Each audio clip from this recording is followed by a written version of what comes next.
My dear friend, good evening, Namaskar, Assalamu alaikum.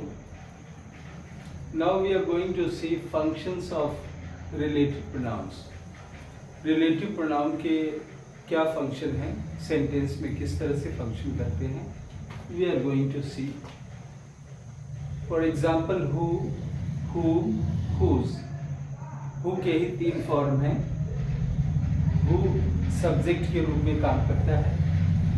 who में सिर्फ M लगा देंगे. whom जो ऑब्जेक्ट के रूप में काम करता है. और who का ही फॉर्म है WHOSE लगा देते हैं. तो whose किसका. who यानी कौन. who माने किसको. whose माने किसका. और which और that ये दोनों नॉन लिविंग्स के लिए, ऑब्जेक्ट के लिए काम करते हैं. रिलेटिव प्रोनाउन से मतलब है ये कॉम्प्लेक्स सेंटेंस में रिलेटिव क्लॉज को हम एडजेक्टिव क्लॉज भी कहते हैं. रिलेटिव प्रोनाउन से ये रिलेटिव क्लॉज बनते हैं, इसको एडजेक्टिव क्लॉज भी कहते हैं, जो किसी नाउन को डिफाइन करता है. से देखें एज ए सब्जेक्ट, इस रिलेटिव क्लॉज के सब्जेक्ट के रूप में ये काम कर रहा है. The boy who is standing there. अब द बॉय को डिफाइन किया गया. हु इज स्टैंडिंग देयर जो वहां खड़ा है, इज माई ब्रदर मेरा भाई. अब ये डिफाइन कर रहा है. अगर ऐसे बोलेंगे कि the boy is my brother, तो सवाल होगा कि कौन सा बॉय. अगर कई लड़के खड़े हैं कहें the boy is my brother, तो ये बात स्पष्ट नहीं हो पाएगी. इसलिए ये डिफाइनिंग क्लॉज देना आवश्यक है, ये नेसेसरी क्लॉज है. The boy who is standing there is my brother. अब दिखा दिए कि कहाँ पे वो खड़ा है. यहाँ हु जो है ये एज ए सब्जेक्ट काम करता है इस रिलेटिव क्लॉज में, इसलिए इसको हम रिलेटिव प्रोनाउन कहते हैं.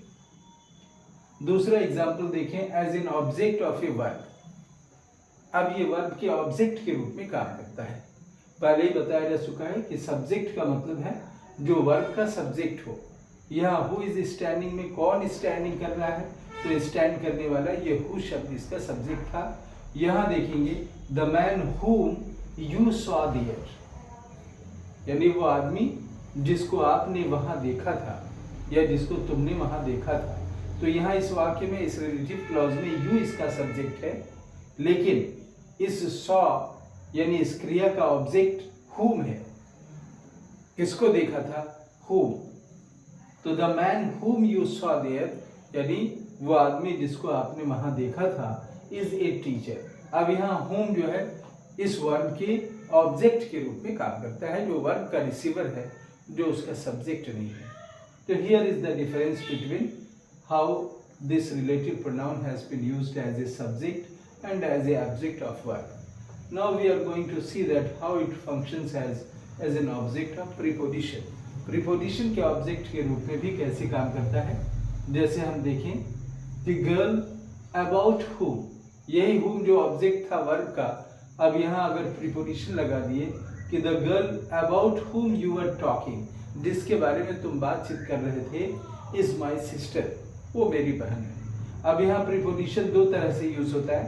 आगे भी हम फॉर्मल तरीके से यूज कर सकते हैं और ऐसे भी बोलते हैं the girl whom you were talking about is my brother, about is my sister. About बाद में भी लगा सकते हैं, पहले भी लगा सकते हैं, लेकिन यहाँ जो है ये इस प्रीपोजिशन के ऑब्जेक्ट के रूप में ये whom काम कर रहा है, इसलिए ये दूसरा फंक्शन है as an object of preposition. इससे पहले के भी जो प्रीवियस वीडियोस में हम लोगों ने इंट्रोगेटिव प्रोनाउंस के बारे में भी इन्हीं डिफरेंट केसेस में देखे थे, as a subject, as a object, as an prepositional object. तो उसी तरह इसमें भी दिख रहा है.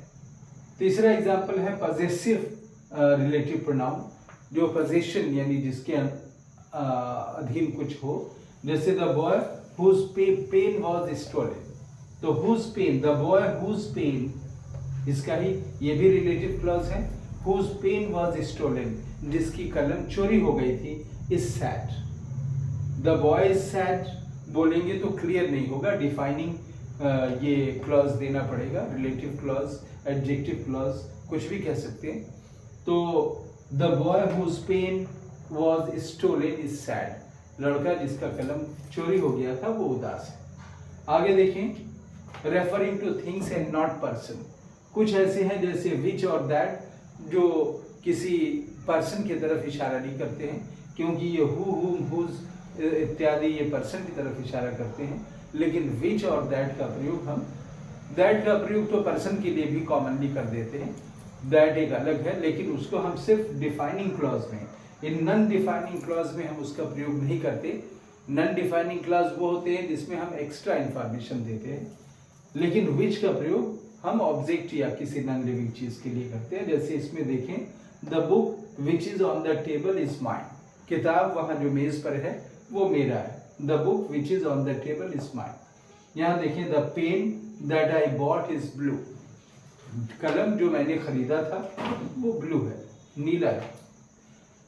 अब एक और चीज है, जैसे ये डिफाइनिंग क्लॉज है, कभी कुछ सेंटेंस होते हैं जो नॉन डिफाइनिंग भी होते हैं, जिसमें पहले से, जैसे ये बोल रहे हैं, the boy who is standing there is my brother. अगर ऐसे बोलें कि my brother who is standing there will play in that match.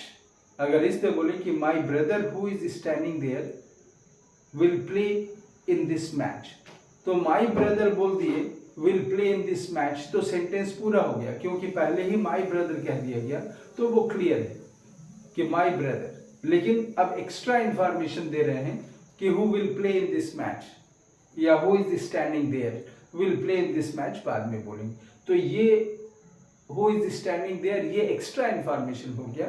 तो ऐसे वाक्य में हम दैट का प्रयोग नहीं करते हैं, वहां कॉमा लगाते हैं। My brother who is standing there, ऐसे the boy who is standing there बोलेंगे तो यहाँ ये क्लियर नहीं होगा, क्योंकि the boy is my brother, कौन सा लड़का।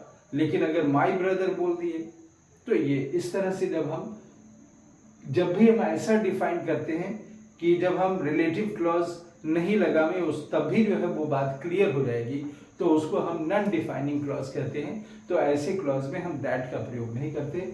और बाकी ये चीज़ है, I have tried to clear it that what is the difference between defining and non defining, and how will you will use relative pronouns and what are their functions.